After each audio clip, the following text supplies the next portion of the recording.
ეს ის დაპირებული ქორწილის ვლოგი. ზოგადად ისე იყო განწყობილი, მეგონა რომ ქორწილი იქნებოდა ჩემი ყველაზე სტრესული დღე. არა და ეს იყო ჩემ ცხოვრებაში ალბათ ყველაზე ბედნიერი დღე, როდესაც ყველაზე მეტად გავერთი ალბათ. დილა დავიწყე პატერნში, სადაც უკვე დამხვდნენ ჩემი დები, მეჯვარე და სადედამთილო. მოვუწესრიგდით, მოვასწარეთ მცირე ფოტოსესია. სამწუხაროდ დრო მოიზამეც კარგად ვერ გავთვალე და გამეპარა. ვფიქრობდი, რომ დაახლოებით 15 წუთი დამაგვიანდებოდა. თუმცა ამასობაში ამოვყავით თავის საკმაოდ დიდ საცობში და ქორწილში თითქმის 40 წუთი დამაგვიანდა. მართლა ძალიან მღელავდი და ძალიან მწვენოდა და თან ისიც უნდა ითქვას, რომ ჩვენი ინგლისელი სტუმრები კიდევ უფრო მეტად ღელავდნენ, იმიტომ რომ ასეთი რაღაც ინგლისში რომ მოხდეს, ჩათვლიან, რომ პატარძალი ქორწილში აღარ მოდის. ისე მოხდა, რომ ჩემი დაგვიანებიდან გამომდინარე, ჩვენთან ერთად სხვა წყვილი იწერდა ჯვარს და აქედან მინდა რომ ძალიან დიდი მადლობა გადაუხადო. სამწუხაროდ იმდენად დაბნეული ვიყავი ამ დროს, რომ ნორმალურად არც გადამიხდია. მადლობა. ჯვრის წერის მომენტი იყო ჩემთვის ძალიან ამაღელვებელი. ამასობაში ცოტა უფრო დავწყნარდი, დავმშვიდდი და თან განსაკუთრებულად ბედნიერი ვიყავი, იმიტომ რომ ჩვენთვის საყვარელი უამრავი ადამიანი იყო აქ შეკრებილი. და თან მუდმივად მქონდა შეგრძნება, რომ ისინი ძალიან ბედნიერები იყვნენ ჩვენი ბედნიერებით. ეს არის მამა დავითის ეკლესია, სადაც რორი მოინათლა და შემდგომ უკვე მქონდა ძალიან მცირეხნიანი ფოტოსესია. ზოგადად არ მინდოდა, რომ ბევრი ფოტოს გადაყევით დავღლილიყავი, როდესაც დიდად რო გითხრათ არ უყვარს, მაგრამ რამდენიმე ძალიან საყვარელი ფოტო გადავიღეთ, ესეც ჩვენი ოჯახები. და ამასობაში სამ ჩვენ ფოტოებს ვიღებდით, ჩვენმა ინგლისელმა სტუმრებმა გადაწყვიტეს, რომ იმღერათ. სხვადასხვა არ ვიცოდი, რომ ეს აქტივობა ქონდა დაგეგმილი რორის, რაღაცა სიმღერები გავაგზავნიათ და ძალიან საინტერესო პერფორმანსი გამოვიდა. თან ნახეთ, როგორ არიან გამოწყობილები. განსაკუთრებით ეს ფრაკები და ცილინდრისებრი ქუდები მომწონს. მართალ ეწინა დღეებში კარგად ვივარჯიშეთ ცეკვაში, მაგრამ მაინც ცოტა ვღელავდი, ამიტომაც ცოტა გავივარჯიშეთ აქ. რორი ჩემთან შედარებით ბევრად უფრო თავდაჯერებული იყო. და ამის შემდგომ უკვე დავიძარით ჩვენი საქორწინო ლოკაციისკენ, რომელიც იყო ცისკრის ტერასა კუსტბაზე. რორი ჩემზე უფრო ადრე შევიდა, იქამდე მე ფოტოების გადაღება გადავწყვიტე. იმიტომ რომ რაღაცნაირად მაინც მე თანაყრებოდა გული, რომ ბევრი ვერაფერი მომასწარი და თან მინდოდა რომ მამასთან ერთად შევსულიყავ უკვე ცერემონიალზე. და ესეც ასე. ჩემი საკმაოდ დაბნეული იყო ამ დღეს. და ძალიან საყვარელი. აქ უკვე გველოდებოდნენ სტუმრები, იქამდე გავუმასპინძლით ღვინით და შემდგომ უკვე ჩვენმა წამოყვანმა სალომემ სიმბოლურად დაგვაქორწინა, დაგვისვა სიმბოლური კითხვები და მას შემდეგ, რაც ორივე მხარემ თანხმობა განაცხადა და არავინ არ იყო წინააღმდეგი, ჩვენი ქორწინება კიდევ უფრო ოფიციალური გახდა. გარემო იყო ძალიან ლამაზი. ზოგადად ცისკრის ტერასა ძალიან მომეწონა, უბრალოდ ერთადერთი პრობლემა არის ის, რომ თუ კი წვიმა იქნა, მაშინ უკვე გეგმა თითქმის არ არსებობს. უბრალოდ არსებობს შეგიძლიათ შუშაბანში შეხვიდეთ, მაგრამ პირადად მე მინდოდა, რომ ქორწილის ძირითადი ნაწილი მაინც გარეთ ყოფილიყო. ესეც ჩემი მოფიქრება არის. სტუმრებს ვთხოვე, რომ დაესკანერებინათ QR კოდი და შემდგომ ფოტოები აეტვირთათ. და უკვე დაიწყო ქორწილის ოფიციალური ნაწილი.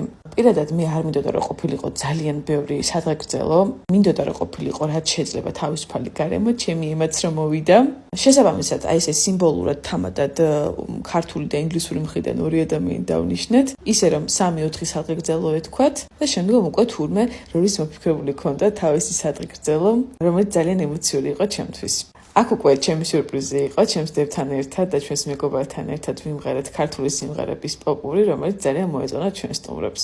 მე დაგეგმილი არ მქონდა რომ სიტყვით გამოსულიყავი, მაგრამ იმდენად ემოციური იყო ჩემთვის ეს დღე, რომ გადაწყვიტე 1-2 სიტყვით მოვფერებოდი აქ მყოფ ადამიანებს. იმიტომ რომ ვიყავი საოცრად მადლიერი, წარმოიდგინეთ თითქმის 50 ადამიანი ჩამოვიდა მსოფლიოს სხვადასხვა ქვეყნიდან, იმისთვის რომ ჩვენს ქორწილს დასწრებოდნენ. ესეც უკვე საკმაოდ კულმინაციური ნაწილი, იმიტომ რომ ქართულ ნაციონალურ ცეკვას ძალიან ცოტა ადამიანი ელოდა და ვიტყოდი რომ რორის ეს ცეკვა საოცრად მოხდა, იმიტომ რომ დგომის მანერა ისე ძალიან ქართული აქვს. შემდგომ უკვე მოვიდა ბენდი და დაიწყო საღამომ გახურება და რა თქმა უნდა უკვე დადგა ტორტის დროც. როგორც იცით, არ მინდოდა რომ ძალიან პომპეზური ტორტი მქონოდა, მაგრამ მინდოდა ყოფილიყო განსხვავებული, ამიტომაც არჩევანი გავაკეთეთ ჩიზქეიქზე. ერთი უკან გავსინჯე, მაგრამ იყო ნამდვილად უგემრიელესი. საშუალებას მინდა აღვნიშნო, რომ ეს დეკორაციები ეკუთვნის კომპანია Matrimonios. თავიდან სანამ ქორწილს დავგეგმავდი, უდიდესი ნერვიულობა გავიარე, იმიტომ რომ აღმოვაჩინე, რომ უძვირესი არის დეკორაციების გაკეთება საქართველოში და ამ კომპანიამ ძალიან ადეკვატურ ფასში და ნამდვილად ისე გააკეთა ყველაფერი, როგორც მე ვთხოვე. კიდევ ერთი საინტერესო მომენტი, ვინც დაიჭირა სხვათა შორის ჩემი თაიგული, წელს დაქორწინდა, ასე რომ რაღაც არსებობს. ეს უკვე ჩემი მეორე კაბა. აქ უკვე ბევრად უფრო თავისუფლად გრძნობდი თავს და ჩვენი სტუმრებიც როგორც ხედავთ, საკმაოდ გათამამდნენ. ზოგადად რაც მიყვარს ჩემს სამეგობროში და რორის სამეგობროშიც ძალიან თავისუფალი ადამიანები არიან. ამიტომაც ქორწილიც ასეთი ლაღი გამოვიდა. აქ კიდევ ერთი სიურპრიზი, მე მგონი ცოტა გადავამლაში, იმიტომ რომ ბევრი რაღაც გაკეთება მომინდა. ქორწილის გარდა რეალურად ეს ჩემთვის იყო კულტურული დღე, იმიტომ რომ მინდოდა ჩემი უცხოელი სტუმრებისთვის მეჩვენებინა რაც შეიძლება მეტი საქართველოს შესახებ. როგორც ხედავთ, ჩემთან ერთად გავაკეთე რამდენიმე ქართული ცეკვის პოპური და შემდგომ უკვე მე დავასრულე ლაზურით, რომელიც განსაკუთრებულად მიყვარს. აქვე ის უნდა აღვნიშნო, რომ სტუმრებს ძალიან მოეწონათ ქართული ღვინო. მე მგონი ეთყობათ კიდეც. და რორიმ სპეციალურად რამდენიმე დღით ადრე იყიდა დოქი და მერიქი ფესავით უსხამდა ყველას. ეს კი გეცოდინებათ ცნობილი ინტერვიუ თათოსა და რორის ძმას შორის. რას ვიქებთ, რაღაც ქიმია ნამდვილად მოდიოდა, ხო? საღამოს შემდეგი ნაწილი ისევ ბენთან ერთად განვაგრძეთ. ამასობაში საკმაოდ აგრილდა ცისკრის ტერასაზე, ეს იყო 1 ივნისი.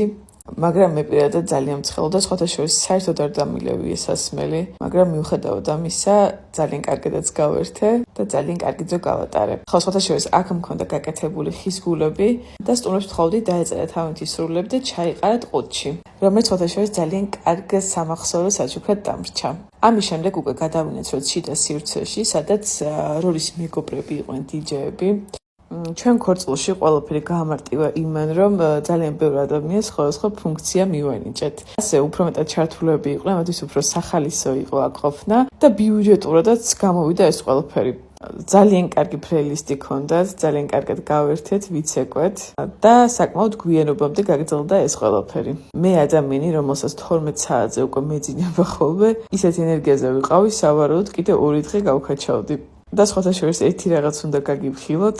მე ვიცოდი, რომ ეს ასე მოხდებოდა, ჩვენი სტუმრების ნაწილმა გადაწყვიტა, რომ ძალიან მეცინება ამაზე. ქორწილის მერე ებანავა კუსტპაზე. ამას ინგლისელების გარდა მე მგონი სხვა არავითარ არ გააკეთებდა. ხო და ჩემი რჩევა იქნება, რომ ქორწილის დღეს არ დაიძაბოთ, მოეშვით, მიიღეთ მაქსიმალური სიამოვნება და მუდმივად არ იფიქროთ იმაზე, თუ სხვები ერთობიან თუ არა.